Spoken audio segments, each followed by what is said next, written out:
Honda Cadet Championship. Looks like that. Right. So where's Ed Spain qualified? Ryan White's qualified 5th. 3 behind Ed Spain. Yeah. And he's got a 34-point lead, so he's lost about 6 of those. Yeah, that's all. So he's probably leading by about 25. Yeah, that's a quick sort of mental calculation now. The grid for our next race, our penultimate final of the season. Yeah. Incredible to think that. Archie Cannon on the pole position with Ed Spain alongside. We've got the York plate and pink helmet of Ralphie Branscombe, sharing row 2 with Archie Loveridge. Ryan White, the current champion, about to and potentially become a consecutive champion in 2024, as he was in 2023. We've got Gaz working it out now as we go towards the green flag. Ryan White sharing the third row of the grid with Ricky Junior McIntosh. Row 4 is Riley Blakemore and Jaden Patel-Scott. Row 5 is Jane Prakash and Kevin Ivanov. Jacob Letherby and Daniel Barton are next on row 6. Row 7 is Ella Dixon and Ronnie Smart. Ollie Knox and Jack Wykes are on row 8. Row 9, Noah Clark and Noah Clare. 2 Noahs. It's a nice bit of synergy. Jerry Duversey and Finlay Thursfield are on row 10. Row 11, Dino Rowlands and Harvey Bradbury Stretton. Stanley Gill and James Pearson are next. And then rounding off 26 carts is Sophie Morrison and Reggie Duversey. This is going to be a ding-dong. A ding-a-dong, yeah. A ding-a-dong. Absolute ding-dong. There's 28 points between Ryan White and Ed Spain. I said about 25, from Gaz's calculation. You did. That was my close. mental brain said about 25. So 25, 28, and then 60 to Archie Cannon. And Archie Cannon and Archie Loveridge are within 3 points of each other. Well, Archie Cannon and Ed Spain are in front. Be in front? Of be in Ryan front? White. Where are you going? I'm taking my jacket off. Oh, okay. Well, it means business it's gone now. warm. So, it's looking quite good for Ryan White, but if he comes absolutely dead last, and if he gets DQ'd, he can still go wrong. Yeah, so there is a lot of tension. Oh, hang on. Captain Calculation's done both of them. Yeah. Penultimate race of the season, Nick. Yes. Our first season of covering the Kart Championship on Karting Live TV. It's been intriguing. It's been phenomenal. The racecraft I've seen in all of our classes. I know I'm going to mention the Bambinos again, but the racing we've seen in this championship and the intensity, the drama that we see both on and off track is, well, quite typical actually of this sport. Some of it unfortunate, some of it leaves a sour taste in the mouth. But fundamentally and overall, it's been an ultra-competitive season for everybody. It doesn't matter where you finish in the championship. Mm-hmm. It's all about finishing as high up as you can. And that's where the joy comes from. It's a Wimbledon final. I'm changing the password. It's not your Wi-Fi. Have you enjoyed it? I know there's still 2 races to go. Yeah, it's been fantastic. Marla, obviously I wasn't both of us missed a round. No, I missed a round. You didn't miss a round. I missed a round. No, I missed a round in... I've got commitment. That's why I decided to go to my stepdaughter's wedding. There was a good reason for that. Yeah, I wasn't just out with the boys on the lash. Yeah, or it wasn't like you had an exotic car race to attend, was it? No, but it's been fantastic. It's been great fun working with the team. Dan and Darren and the rest of the team, been good fun, and the racing's been of a very, very high quality. It's after we finish today, that rounds off the 2024 Kart Championship season. However, we have got a winter series that kicks off at the end of September, 28th and 29th of September, and we kick it off at Wilton Mill, which is always a popular track geographically, and it will be the first time the Kart Championship will have raced on the new configuration of Wilton Mill, because we now have a chicane at the last corner. We do. We didn't have that. We were the last race on the old version. Yeah, we were. From there, we go to Warden Law, which is great, because I can sleep in my own bed. On the 16th of November, so bring some jumpers. 16th and 17th of November, you'll need your bobble hats. And the 3-round winter series will conclude. That's the word I was looking for. On the 7th and 8th of December, just in time for Christmas. And we're going to Three Sisters, which is the track. Three Sisters is the track where I very first tried a kart, 100 national. Where are we going next week? Where are we going next week? We're going to Rowrah. And has that anything to do with that? you? Is the track where I first raced a kart. Yeah. Where did you first crash a kart? Oh, mate. Probably Rowrah. In that first race. Have you ever hospitalised yourself from a kart crash? I remember Alan McNish. I've told you the story before. Answer my question. I'm going to tell you about the first crash. Okay, go on. So Alan McNish, junior champion, first race in seniors, in this race where I'm making a debut, right? So I get behind him. Two big names in motorsport. Get behind him in one of the practice sessions, and I try following him through the chicane at Rowrah because it's a different route to what it is now. And I follow him into the right-hand bit, turn left, follow him, got on the throttle, came out the right-hand bit. He stayed on the curb. And I wanged into the tyre barrier. I learned all about race setup and the differences in grip. Setup or talent? Well, obviously talent came into it. Yeah, Alan went on to drive Formula 1 for Toyota and win Le Mans twice, didn't he? I told you my Alan story, haven't I?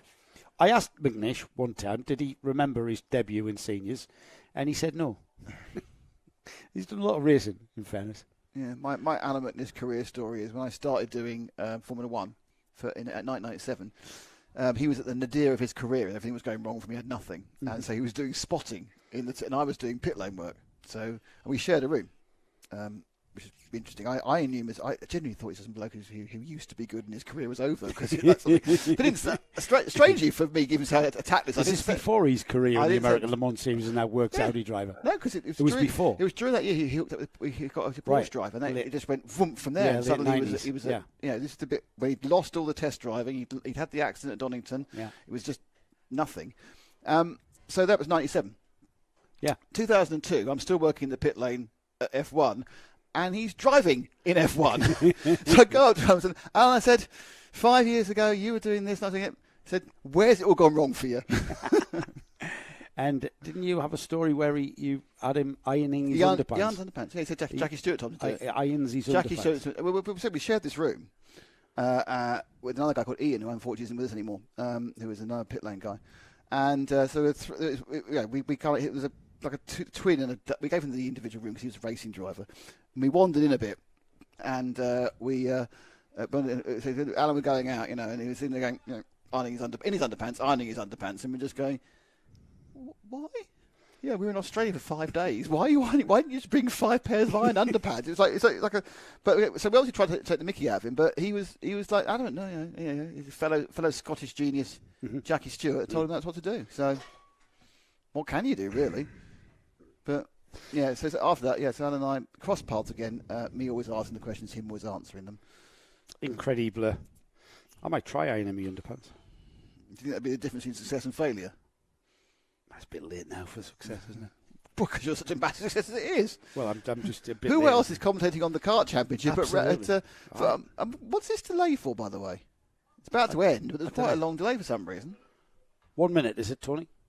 1 minute? 1 minute before we release the. Well, we got to tell some grid. stories. That's all right. Remember, it's a standing start as well. I've not even scratched the surface of my weird world of working for Bernie for 7 years is a weird experience.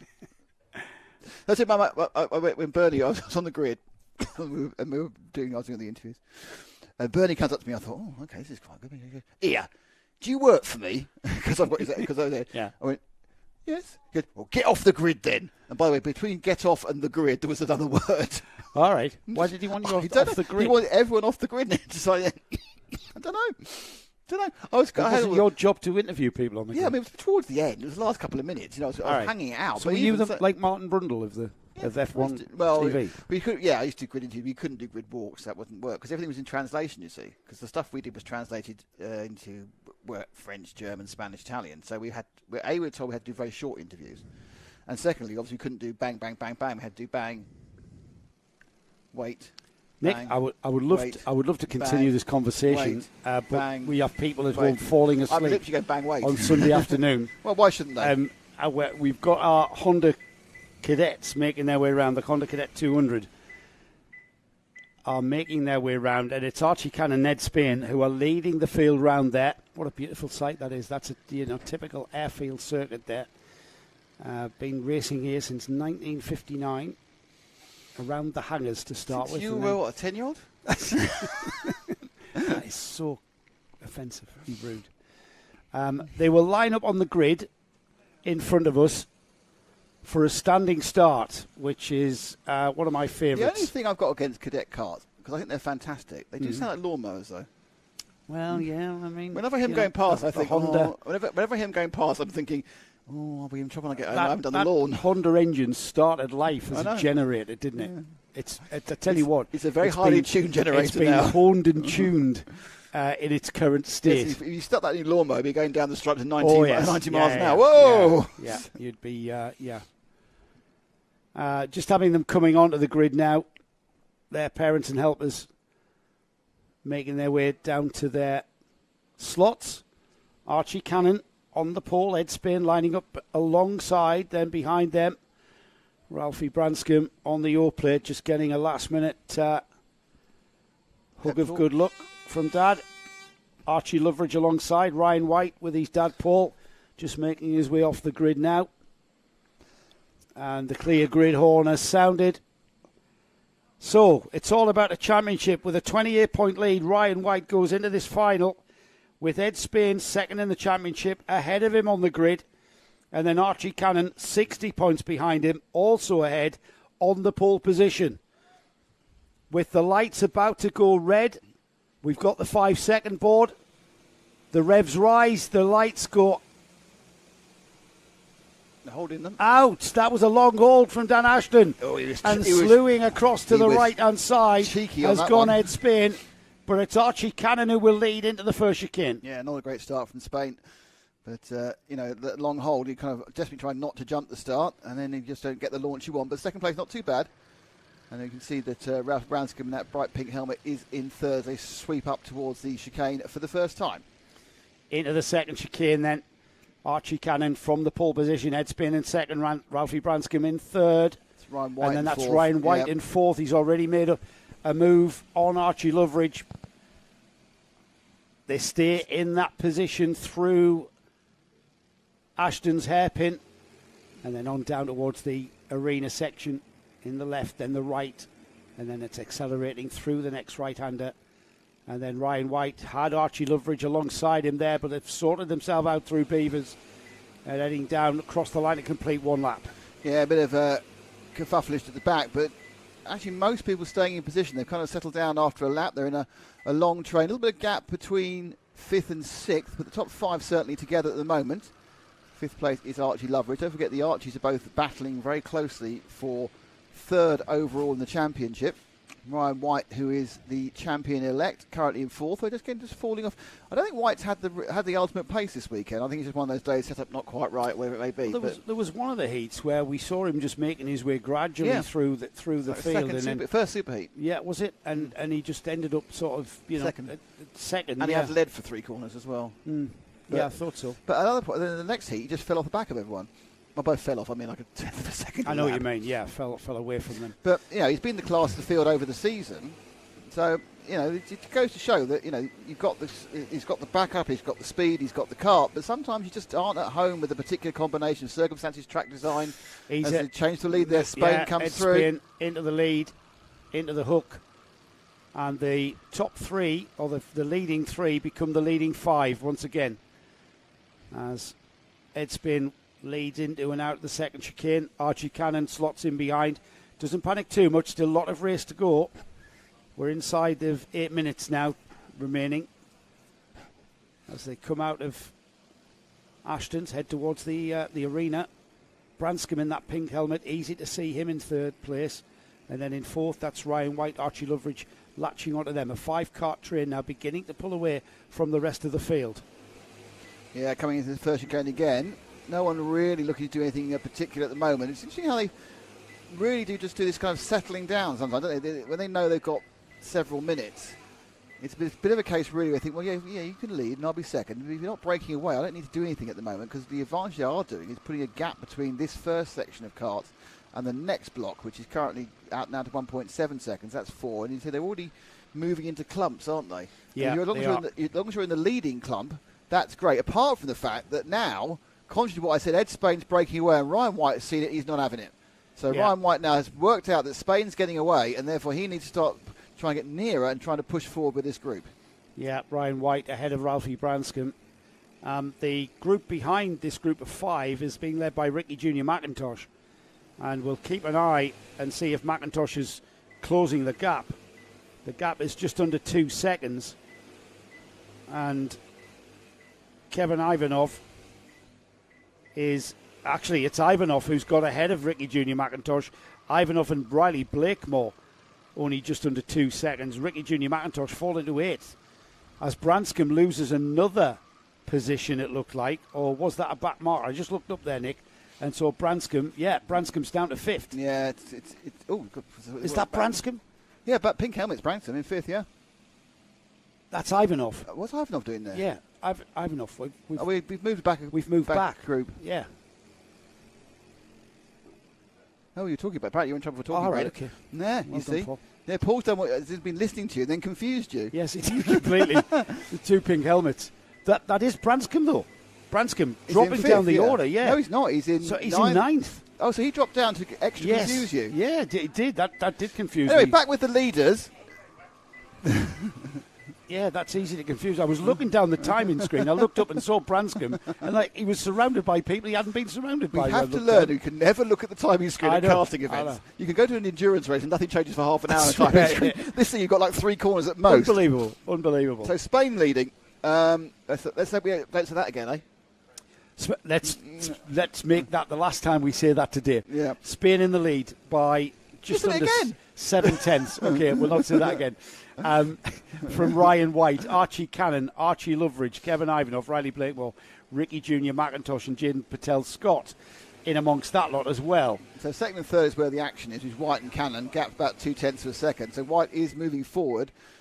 He will very easily, with this positioning, win the championship. He has the number 1 plate, so I assume he retain the championship. Ryan White slid a little bit wide there, just missed his apex at the hook, and that allowed Archie Cannon to just poke his nose there, not kind of inadvertently there. It wasn't certainly not deliberate, just had momentum that he kept going. Ed Spain continues through and into Ashton's, through the right-hand hairpin now, and out, and they're beginning to string out. 1st, 2nd, 3rd and 4th. Ed Spain, Ryan White, Archie Cannon, Archie Loveridge beginning to fan out a little bit with 4 minutes remaining. Still plenty of time for them to concertina back. Yeah, that's all kind of now. Suddenly they've got very split apart in the top 4. Ivanov coming back from that DNF in the first of the Super Heats when he was leading up to 5th. Saying that, 2nd and 3rd back together again. Yeah, this is Cannon hassling Ryan White. So championship-wise, Ed Spain is 60 points behind Ryan White. So with Ryan White currently second. He's 28 points behind. No, Ed Spain. Archie Cannon is 60 points behind Ryan White. So that's not quite enough. If Ryan White finishes behind Ed Spain, Ryan White will be the champion again. He won the championship last year. That's why he's carrying the number 1. He will continue carrying the number 1 if it finishes like this. But with 3 minutes to go, Nick, the way it's gone today, we can't preempt anything, can we? No, he's looking. I mean, effectively, really, there's breakaway of 4 now since we lost Ralph Branscombe. Effectively, he is now very much anywhere in that top 4 is more than enough to claim the championship for Spain. It just depends where he wants to be, where he wants to be on an individual podium for this particular race meeting. Spain really showing a bit of turn speed. Ed Spain's did win the last round, so he's in Rowrah, so he's obviously got a chance to win the last 2 rounds, lay down a marker for wherever he goes next season. Oh, look at this. This is a great battle. Archie Cannon not letting Ryan White settle in, is he? No. He's right there with him. This is obviously playing massively into the hands of Ed Spain, who will leave the 2 behind him. The gap was 0.75, the gap this time by is 0.8, so it's eked out a smidgen, hasn't it? Not massive. And you know what? Ed Spain only has to start missing apexes and breaking points, and Ryan White, Archie Cannon, and Archie Loveridge will be right there with him. Yeah, it's very, very close. It's actually so close. He's actually wobbling his rear bumper at one point there. So they kind of almost push each other along. So Ed Spain in the blue, leading from Ryan White, and that will be your 1-2, but in the order 2-1 for the overall championship. Archie Cannon in third, and that should be enough to keep him in third overall, because his main challenger, which is Archie Loveridge, is behind him. But I'm just wondering whether the Loveridge and Cannon change around. It wouldn't quite be enough, actually. Loveridge needs to get a place ahead of it. He needs to get 2 places ahead of Cannon to get the third place overall. So 1, 2 and 3 in the championship. They're currently positions 2, 1 and 3, which in a way kind of shows you've got the right people at the front this year. Gap comes down to half a second, so they are pulling Ed Spain back, and that's because, look at that, Ryan White pointing out Ed Spain to Archie Cannon, and because Archie Cannon is working with Ryan White, look at the gap they've pulled back. There was almost a second, Nick, just a couple of laps ago. Now it's almost nothing. With Ed Spain coming out of Ashton's, he's got Ryan White almost on his bumper. Archie Cannon's definitely on Ryan White's bumper. That down massively. Yeah, massive closing. Oh, it's gone Battenberg. It's gone Battenberg. That'll finish the race. It's gone Battenberg, and it's 34 seconds remaining. That will be. We've got a cart off at the second chicane. Upside down, but it's a Branscombe in the pink helmet, I think.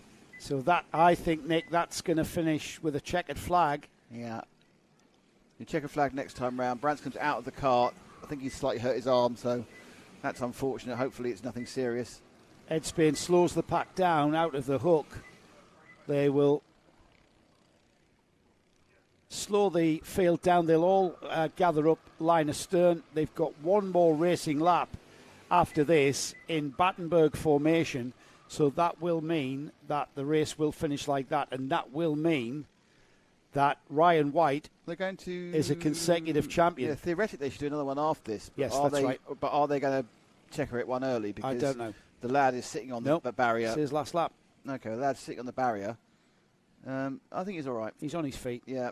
Is that Ralphie, is it? I think, well, he's got a bright pink helmet, so I think it is. It is. Yeah. It's really bad luck for him. They're rescuing the cart. They might get going for another lap. Don't know. They might go green for the last lap, which is probably the last thing that they want to do. But I don't think it's because they're coming under now, and I don't think they're going to get a chance to go green in time. And they're not being silly and trying to make it a grandstand finish. They're not. Well, right. They're into the last lap under Battenberg, so that is how it's going to finish, Nick. Looks like Ralphie's okay. He's a bit shaken up. I'm not thinking, it's not the greatest day of his life. But I think he's okay, which is the good news. Yeah. Not a way to finish a season upside down. Not a way to finish a season out of the cart. But he's driven well, Ralphie. And I know we've talked about him a few times. And of course, he is the O-plate holder. So they are going to finish in this formation with Ed Spain will take the final win. Ed Spain, the winner at Rowrah, and now the winner at round 5 here at Fulbeck. He was second at round 1, fourth at round 2, fifth at Wardenlaw at round 3. Took the win at Rowrah, and he will take the win here at Fulbeck. He will finish second in the championship, though, to Ryan White, the number 1 there, who will come home in second place. Now, Ryan took the win at Wilton Mill at round 1, took the win at round 2 at Glanigors. He was fourth at Wardenlaw. He came second behind Ed Spain at Rowrah, and once again, it's exactly the same finishing formation as we had at Rowrah. Ed Spain, Ryan White, Archie Cannon. With a checkered flag flying under Battenberg conditions, we congratulate Ed Spain for his second win of the season, and we congratulate even more so Ryan White, who will keep that accolade of the Kart Championship champion. Subject to final scrutiny. Subject to making that official. These results are always These are provisional. Karting Live TV results, not the official results. They've been calculated by Gaz Bury. And me. And you. To an extent. Yes. And a little bit of help from you. But I think Paul stuck his nose in once or twice. I sincerely hope not. Actually, no, Paul, you're good at maths. No, he's saying no. He's saying no. Do you know when Paul was the most angry he's ever been with me? Can't imagine Paul being angry. He was livid with me.